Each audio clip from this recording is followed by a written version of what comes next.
سلام دوستان عزیز و خوش آمدید به برنامه اخباری آزادی. امروز 18 می است و در 15 دقیقه شما را با خبرهای روز تاجیکستان و جهان شناس میکنیم. نخست سرخط موضوعها. اگر زود سازش نکنید به جنگ آماده باشید. تهدید دونالد ترامپ پرزیدنت آمریکا به ایران.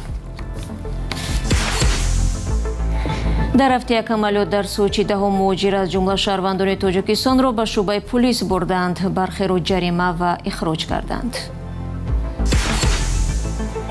و سازمان ملل متحد میگوید اگر منطقه آرام می بود این مؤسسه می توانست باز به 1 میلیون کودک دیگر در افغانستان غذا رساند. دونالد ترامپ رئیس جمهوری آمریکا دیگر باره به ایران تهدید کرد که هرچه زودتر پیشنهادات آمریکا درباره ختم جنگ را قبول کند وگرنه حمله های بعدی به ایران سخت و بسیار ویرانگر خواهند بود. اسرائیل و آمریکا ماه فوریه به ایران حمله کردند و بعد از مدت سازش آتش بس اعلان شد. حالا نگرانی ها از تکرار جنگ زیادتر می شود. همکارم طاهری سفر در این باره گزارش می دهد. دونالد ترامپ رئیس جمهور ایالات متحده به ایران تهدید کرد که وقتی زیادی ندارد و اگر برای رسیدن به سازش با آمریکا زود حرکت نکند چیزی از آن باقی نخواهد ماند. او روز یکشنبه 17 می در یک پیام کوتاه در شبکه اجتماعی خود ترو سوشال نوشت برای ایران زمان رو به پایان است و بهتر است بسیار زود عمل کند وگرنه چیزی از آنها باقی نمیماند. وقت حل کننده است. بعد از این پیام دونالد ترامپ با نشر چند عکسی ساخته که گویا هدف قرار دادن ایران و آغاز دوباره جنگ با فشار دادن یک تگمه را نشان می‌دهد تهدید و تهران را تکرار کرد. ترامپ در این یکی از تصویرها از ادامه جنگ به ضد ایران حمایت کرده و با مقایسه درازای جنگ‌های افغانستان، عراق و ویتنام نوشته است که حمله‌ها به ایران تنها 6 هفته طول کشید. دونالد ترامپ چند دقیقه بعد از نشر این پیام در گفتگوی تلفنی با پایگاه خبری اکسیوس تهدید خود را تکرار کرد و گفت وقتی ایران در حال تمام شدن است. او هشدار داد که حکومت ایران با پیشنهادی بهتر برای سازش آماده نشود ضربه‌های بسیار سخت‌تر خواهد خورد. اکسیوس به نقل از رئیس جمهور آمریکا درباره ایران نوشته است ما می‌خواهیم به سازش برسیم، یا باید به آنجا برسند یا ضربه سختی خواهند خورد، چیزی را که نمی‌خواهند. ترامپ افزوده است که اگر ایران پیشنهادی بهتر ارائه نکند ایالات متحده با آن کشور نظر به گذشته سخت‌تر حمله می‌کند. عین زمان دونالد ترامپ ضرب العجله برای مذاکرات با ایران تعیین نکرده است. اکسیوس به نقل از مقامات آمریکایی نوشته است که رئیس جمهور ایالات متحده خواهان سازش برای پایان دادن به جنگ است، اما رد شدن بسیار از خواسته‌های او از سوی ایران و گذشته‌های ناکافی تهران در رابطه با برنامه‌های اتمیش او را به بررسی دیگر باره گزینه نظامی وادار کرده است. اکسیوس پیشتر از این به نقل از یک مقام اسرائیلی خبر داد که دونالد ترامپ روز یکشنبه با بنیامین نتانیاهو نخست وزیر اسرائیل درباره ایران گفتگوی تلفنی داشته است. ترامپ هفته گذشته آخرین پاسخ ایران به طرح پیشنهادی آمریکا را کاملا غیر قابل قبول خواند و رد کرد. آمریکا می‌خواهد ایران از غنیسازی اورانیوم دست کشیده و اورانی غنی شده اش را از کشور بیرون کند. مقامات ایران این درخواست را رد کردند. آمریکا و اسرائیل روز 28 فوریه به ایران حمله کردند. با هدف مذاکرات و رسیدن به یک سازش روز 8 اپریل میان جانب‌ها آتش بس اعلان شد. در سوچی رید مشترک پلیس، خدمات فدرالی امنیت و گارد ملی روسیه با بازداشت دهم مهاجر انجام یافت. به گفته پلیس این شهر هدف عملیات تفتیش مکان‌هایی بود که احتمالاً شهروندان خارجی در آنجا زندگی دارند. در نتیجه رید بیش از 80 نفر از تاجیکستان، ترکمنستان و ازبکستان به اداره پلیس برده شدند. ضمن تفتیش معلوم گردیده است که 28 مهاجر در روسیه غیرقانونی بوده، 16 نفر دیگر قاعده‌های بود و باش در این کشور را پایمال کردند. علاوه بر این کارمندان حفظی حقوق 3 کارفرما را که از مهنت غیرقانونی این مهاجران استفاده می‌بردند آشکار نمودند. بازداشت شده‌ها جریمه و سپس از روسیه اخراج خواهند شد. در همین حال پلیس ولایت ولادیمیر 6 مهاجری را که برای جنایت‌های وزنین و مخصوصاً وزنین حکم جزایشان را ادا کردند اخراج نمودند. با آنها ورود به روسیه به مدت 5 سال منع شده است. ضمناً قرار است به زودی دومای دولتی روسیه قانونی را به بررسی بگیرد که به احتمال زیاد زندگی صدها هزار مهاجران و عائله‌هایشان را دشوار می‌سازد. بر اساس طرح قانون نو، سندهای حق اقامت و اجازه اقامت موقتی آنهایی که در 1 سال کمتر از 10 ماه کار کرده باشند به اعتبار کرده می‌شوند.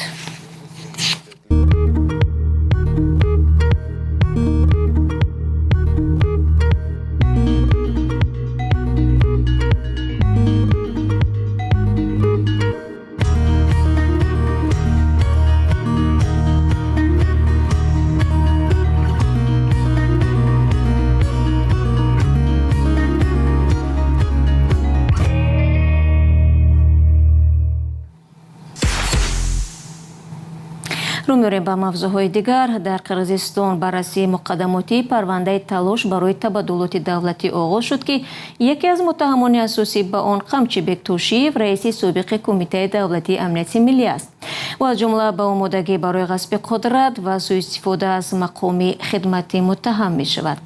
بنا به گزارش بخش قرقیزی رادیو زودی همراه با توشیف در این پرونده نام 7 نفر دیگر از جمله دادستان کلی سابق و رئیس سابق پارلمان قرقیزستان نیز هست. پرونده جنایی مهر مخفی دارد و محاکمه بدون حضور خبرنگاران صورت میگیرد.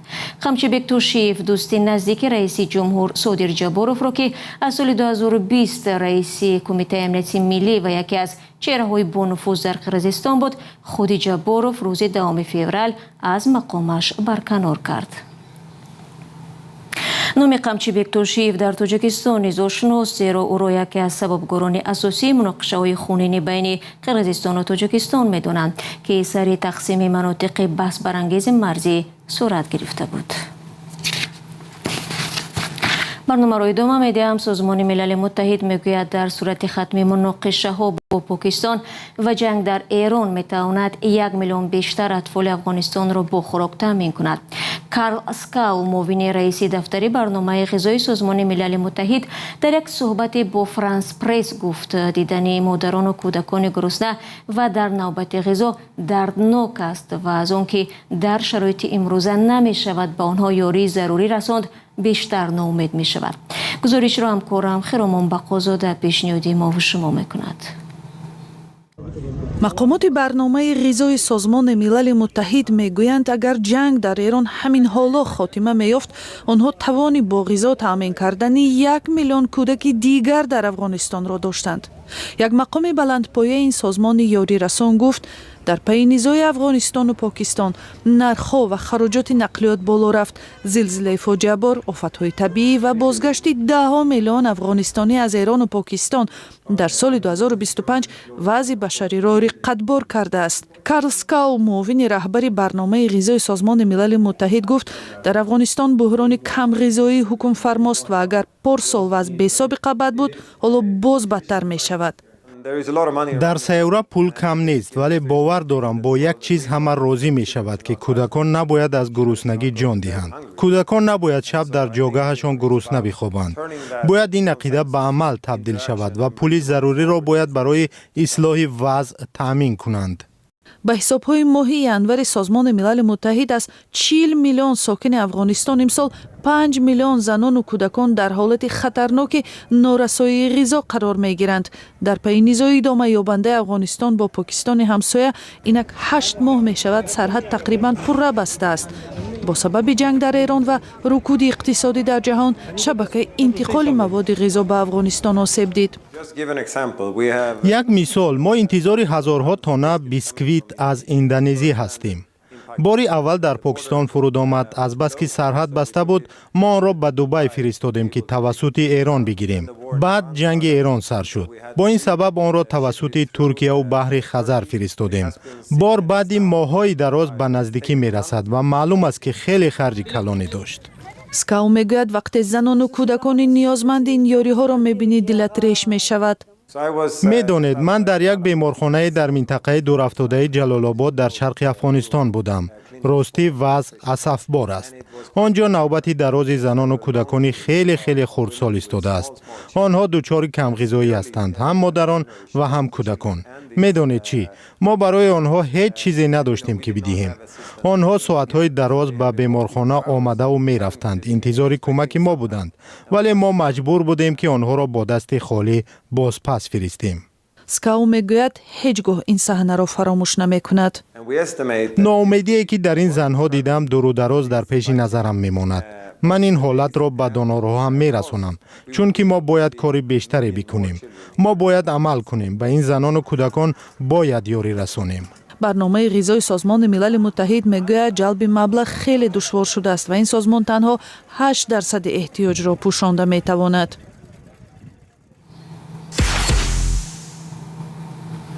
در арафаи таҷлили 250-мин солгарди истиқлоли Амрико ва мизбонии футболи ҷаҳонии соли 2026 ду футболбози машҳури амрикоӣ ба ҳайси сафирони Амрико аз Тоҷикистон зиёрат намуда бо варзишгарони навраси тоҷикистонӣ дидору гуфтугӯ доштанд. ҳамкорамон Мумин Аҳмадӣ гузориш медиҳад, ки дар ин чорчӯб тамрини ифтихорӣ ҳам баргузор гардид. Тони Санеҳ ва Лорри Файер, ду ситораи футболи Амрико дар Тоҷикистон.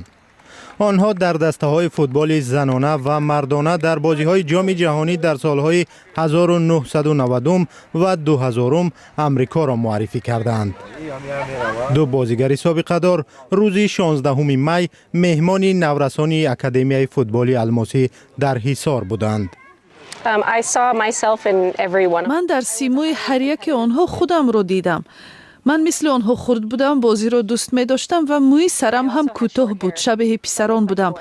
мо духтарону писарон якҷо бозӣ мекардем. агар мебохтам, рӯзам сиёҳ мешуд.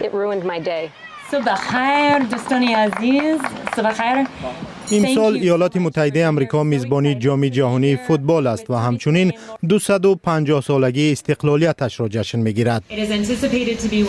сафорати иёлоти муттаҳидаи амрико дар Тоҷикистон бо назардошти ин ва ҳам ба хотири таблиғи варзиш ва дӯстӣ варзишгаронро ба Тоҷикистон овардааст. мо ҳамеша дар ҷустуҷӯи ҳамкориҳои нав бо Тоҷикистон ҳастем ва на танҳо дар варзиш, балки дар ҳама самт. иқтисод, амният, тандурустӣ, дарҳои мо боз аст ва мо барои ҳамкорӣ беҳтару бештар бо Тоҷикистон талош мекунем. наврасон бо футболбозони маъруф ки ҳоло ҳар кадоме дар амрико садҳо наврасро дарси бозии футбол медиҳанд, суҳбат карданд. мо ҳамчунин аз истиқболи меҳмонон ва футболбозон аз има дар Тоҷикистон хеле хушҳолем. футбол забони умумии дӯстист, ки мардумони фарҳангро аз насли гуногунро бо ҳам меорад ва барои ҳамдигарфаҳмӣ, ҳамкорӣ ва дӯстии нав имкониятҳои бештар фароҳам месозад. иёлоти муттаҳидаи амрико аз нахустин кишварҳое буд ки 34 соли пеш истиқлоли Тоҷикистонро ба расмият шинохт. ин кишвар солона $10 миллион ба Тоҷикистон кӯмак мекунад ва даҳҳо чорабинии фарҳангиву варзиширо сармоягузорӣ мекунад. ёдовар мешавам, ки Тоҷикистон ба ҷоми ҷаҳонии имсола, ки дар Амрико, Канада ва Мексика барпо хоҳад шуд, роҳат нагирифтааст. аз Осиёи марказӣ танҳо мунтахаби футболи Ӯзбекистон дар ин ҷашнвораи ҷаҳонии варзиш иштирок хоҳад кард. имсол барои аввалин бор дар таърихи футбол дар бозиҳои ниҳоии ҷоми ҷаҳонӣ дастаҳои мунтахаби 48 кишвар сабқат хоҳанд кард. бо ишора ба вазъи ногвори сиёсӣ дар робита бо низоъ дар ховари миёна сару садо зиёд аст, ки футболбозони мунтахаби Эрон дар ин мусобиқа ширкат хоҳанд кард ё не. ФИФА иттиҳоди байналмилалии футбол иброз доштааст, ки ширкати бидуни мушкили футболбозони эрониро дар ҷоми ҷаҳонӣ дар Амрико ташкил хоҳад кард.